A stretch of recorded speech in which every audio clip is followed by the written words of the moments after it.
Hello, everybody. Welcome to another video. Today is the 19th of January, and tomorrow is the final day of the Biden administration as we should switch over to the Trump era for another 4 years. And so, in the coming videos, I will put a really large emphasis on that fact. But today, I do want to focus on the advances by the Russian side in Velika Novosilka, on the Andriivka and Pokrovsk fronts. I also want to look at developments in Chasiv Yar and actually along the Zherebets River, especially on its western bank, because there are some movements over there that we haven't seen for a really long period of time. But let's zoom in first and see what's going on here in Velika Novosilka. First of all, the Russians continue to expand slightly to the west of Andriivka. So now, for the most part, the village is under their control. Now it also includes these agricultural warehouses. And you could see how they're also expanding the Russian side along this horizontal paved road that connects between Velika Novosilka. And as you zoom out, you can see that it connects to another really important local hub of defense, which is Hulepoly. So the Russians just continue to gain in that location, but the focus has shifted now that the Russians reached on the western edge the Mokreli River to the other side of the city, which would be the Shaitanka River and the Kashlats River. You can see the Kashlats River over here, and really for 2 months now, the Ukrainians have been able to keep the Russians at bay at the entrance to the Velika Novosilka city along several key entry points. So you could see that over here with the highways that really feed into Velika Novosilka. To the north, you have the one from Novi Komar, which has been subject to just intense Ukrainian defensive operations, and of course the Russians bombarding it significantly, especially in recent time periods.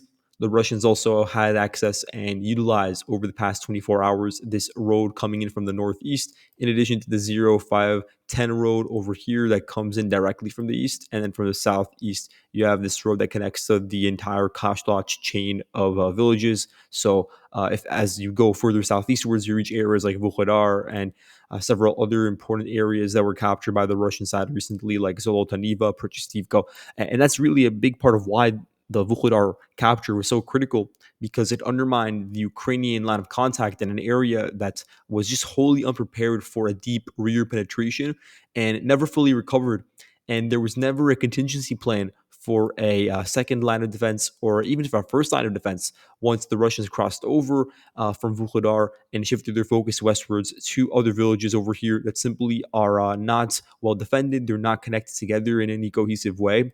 And even past those villages on the eastern flank of Velika Novosilka, there was nothing to really hold as a fabric to prevent a deeper Russian push, except for the final entrance points before you actually get into the city. And by that point, really, you cement a chokehold over such a critical area and reduce its significance. Really, what it does, it just pin down Ukrainian soldiers in a certain area and create conditions for an encirclement, which could just lead to even heavier casualties being yielded. So now you're seeing how the Russians have finally been able to crack the nuts, which would be the Ukrainian line of contact over here to the east. And that's a good sign to indicate to us that now there actually is an issue with the defensive structure as a whole with the city. Because even when the Russians were advancing to the south of Velika Novosilka and advancing to the southwest, the eastern side still was able to hold, and we saw barely any movement. But now it's reached such a critical mass that even in this location, the Russians have been able to gain, in the span of 24 hours, 4.6 square kilometers. It's being done primarily by 36th Motor Rifle Brigade, 48th Naval Infantry Brigade, 131st Motor Rifle Regiment, and then the 5th Tank Brigade. So they were involved in several assaults at the same time. There were several prongs of this assault. You had infantry groups, mainly on foot, coming from Novi Komar and advancing southwards, establishing themselves in this local school in the northern part of the city.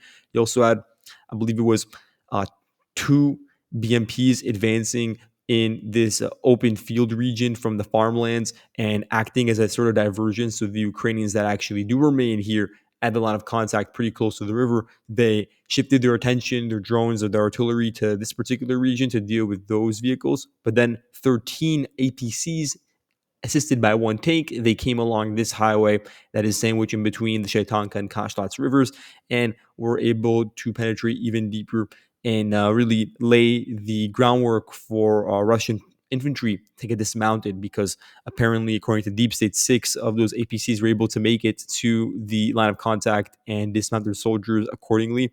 And so now the front line probably is even more fluid than you can see on my map. And the truth of the matter is, there are probably Russian infantrymen seeping in, a lot of them that came from the 5th Tank Brigade, into this southeastern southern part of the city. And I haven't just fully depicted that because I don't have the exact geolocation. But over time, over the next couple of days, you're going to see that really fleshed out. But for now, you can see that the Russians definitely do have a foothold on the eastern side of this city.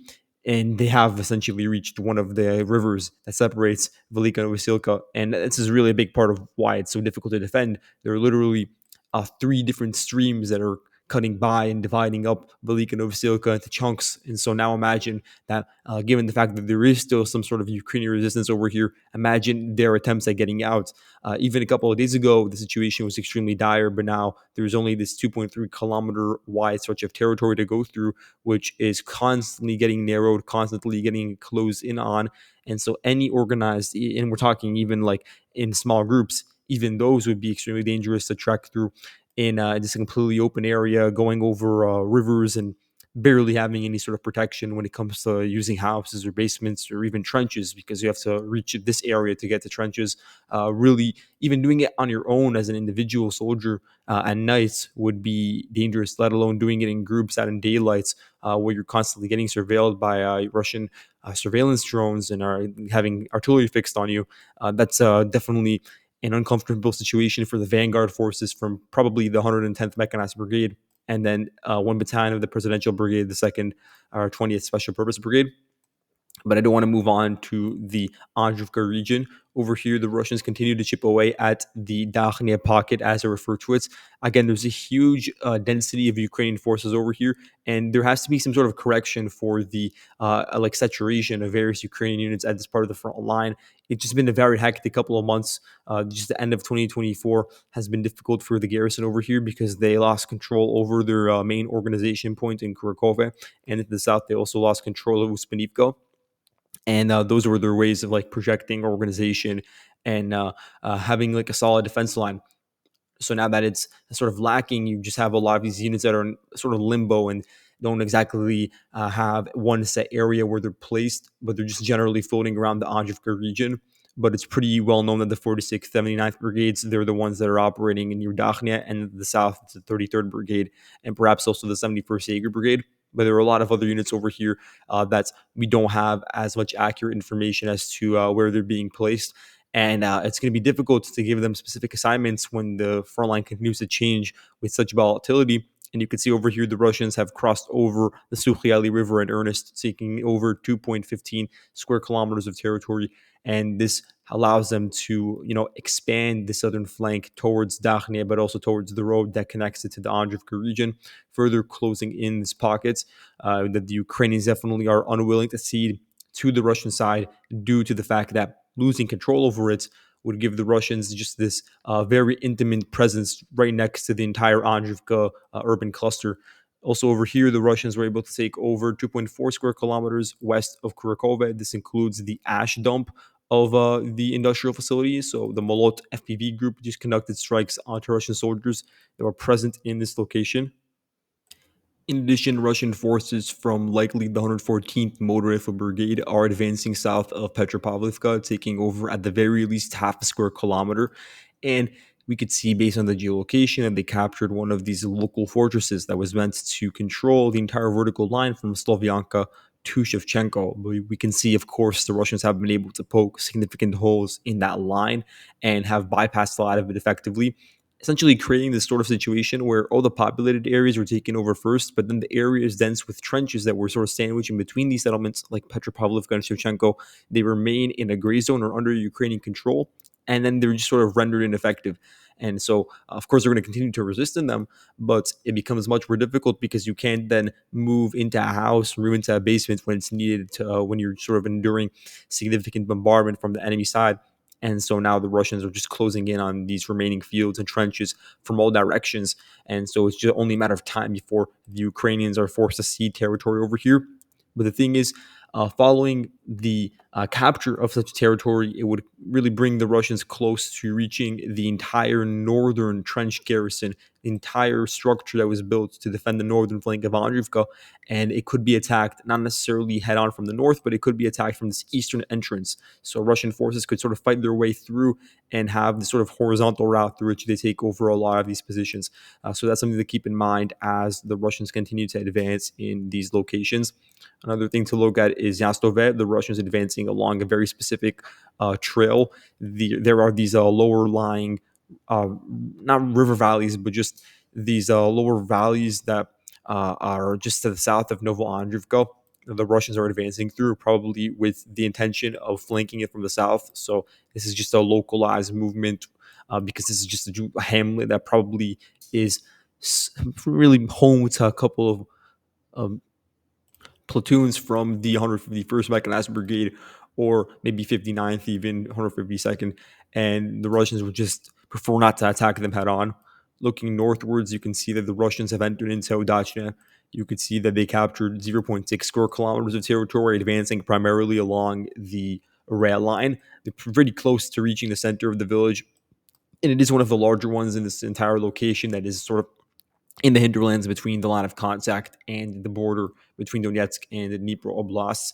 The Russians have also made deeper inroads into Kotline, essentially taking everything south of the rail line and also expanding to get control over the entirety of, I think it's called Pokrovsk #2 mine, the coke plant that I was talking about before. So now they have full control over it and the adjacent facilities like the electric substation. What's left is this residential area that the Russians are now in the process of flanking and taking over in its entirety.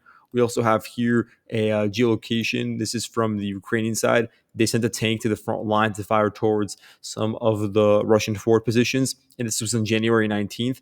And based on the geolocation, we can see that there are Russian forces present in houses and shelters in the northern part of Shevchenko, meaning the entirety of the village is now under Russian control, and it's zero point 0.7 square kilometers of territory captured, meaning the Russians are now just 600 or 700 meters away from reaching this really important rail line, which acts as a natural barrier of defense. There are some anti-tank ditches around here and trenches, dugouts, windbreaks. But after that point, if the Russians have success in crossing over that line, then they have access to the highway and they have access to open fields that are generally not containing some, in-depth positions, in-depth static defenses. And then you could advance for another 1.6 kilometers northwards and reach the outskirts of Pokrovsk itself in areas like the Shakhtarsky district or the anti-tank ditch that is just sort of running around the perimeter of some of those outskirts. And so it's another area where there could be a potential breakthrough opportunity for the Russian forces, and they really are testing it out in several areas. And the area that could break first, the area that won't be able to maintain and won't have any feasible means of resisting a Russian armored assault, and then the inevitable dismounts, that's going to be the area that the Russians then invest the most resources in. But we could already see how it's being split up because there's the attempt around Zveroved to sort of hone in an armored penetration. And then you have the same thing now with Shevchenko, and something similar could unfold a bit to the east over here with Zelene and the Chenske. But it really does depend on the situation with each individual part of the battlefield. Then looking at Toretsk over here, we can see the Russian forces advancing into Krymske, meaning that it is now contested. They entered into what's called the Toretskaya mine.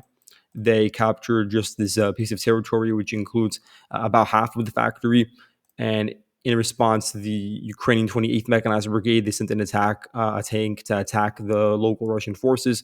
That's after they tried fixing artillery and FPVs, but due to issues with the proximity of the fighting, and because the Russians were so close to the Ukrainians, they didn't want to use shells, and also weather conditions made it difficult to use FPVs. So the tank was sent in and fired towards this geolocated area, indicating that the Russians are pushing through this region. And now all eyes are on the residential area to see if the Russians are also going to be able to make it into that location and fully kick the Ukrainians out of the outer ring of Toretsk.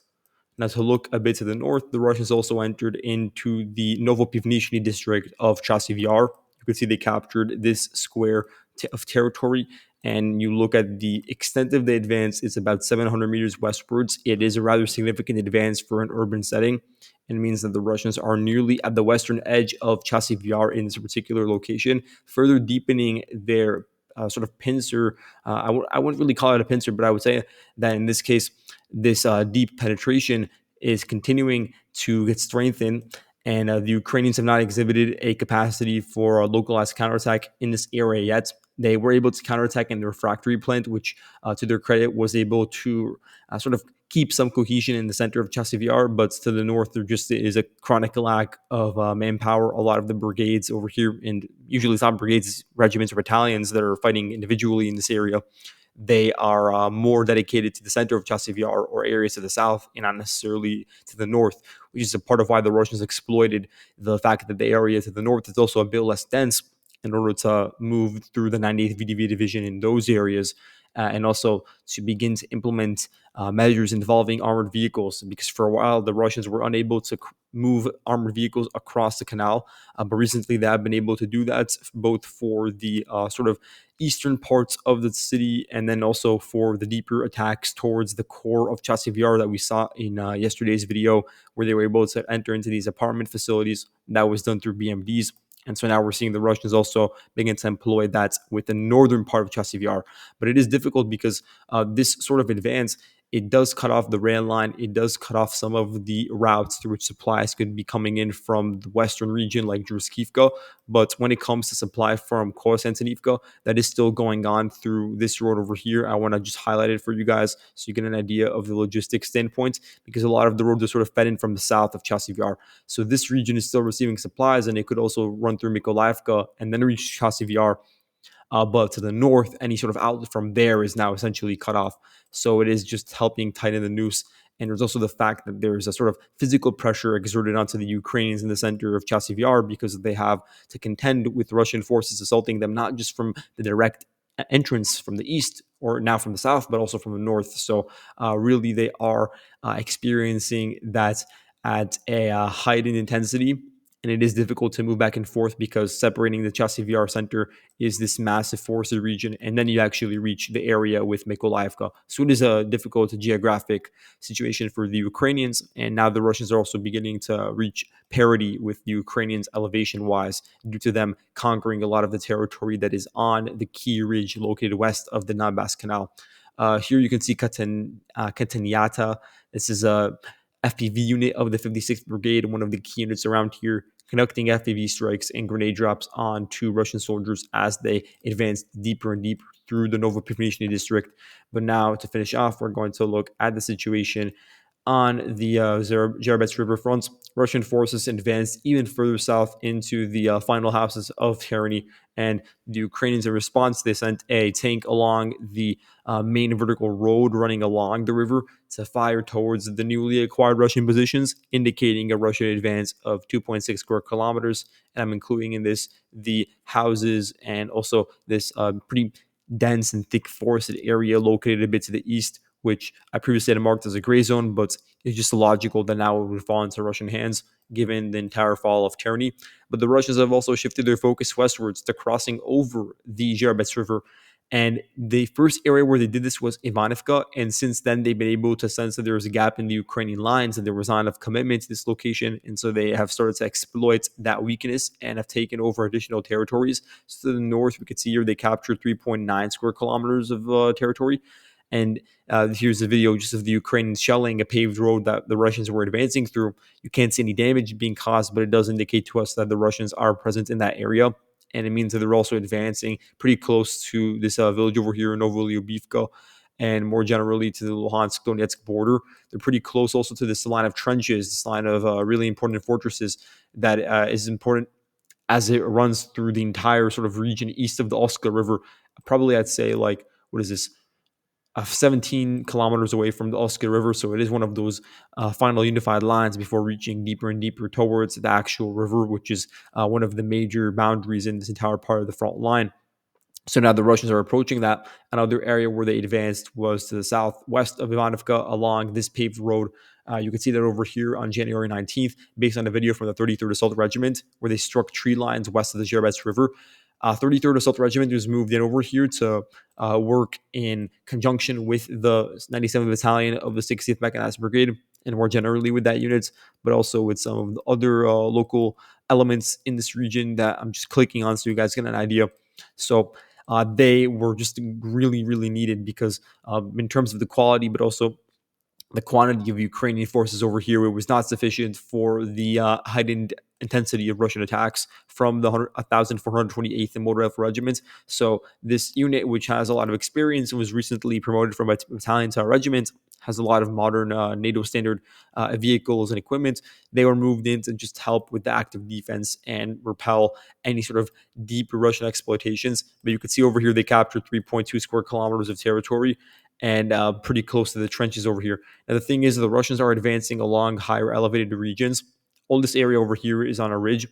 Of course, the Zherebets River itself is on a river valley, so anything that is either to its right or left is also a part of that lower lying area. But then a bit to the east or even a bit to the west, it doesn't really matter. On either side, there are these higher ridges. But the absolute zenith of this entire system of hills would be the area that's a bit to the northwest over here, like basically just to the east of Lipove, Zelene Dolina, and a lot of these other populated areas. So this region is actually one of the massive local heights in this area and would connect to the heights that the Russians are currently taking over. So that could be an objective for them because then it would project dominance over the entirety of the road system over here, which is not that well built and not that well connected, and also on all of the smaller settlements in this area that the Ukrainians are currently relying on to, then operate and move deeper towards the front line.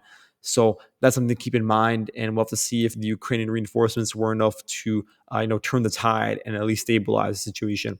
And so that's all for today. Thank you all for watching, and I'll see you guys in the next video. Goodbye.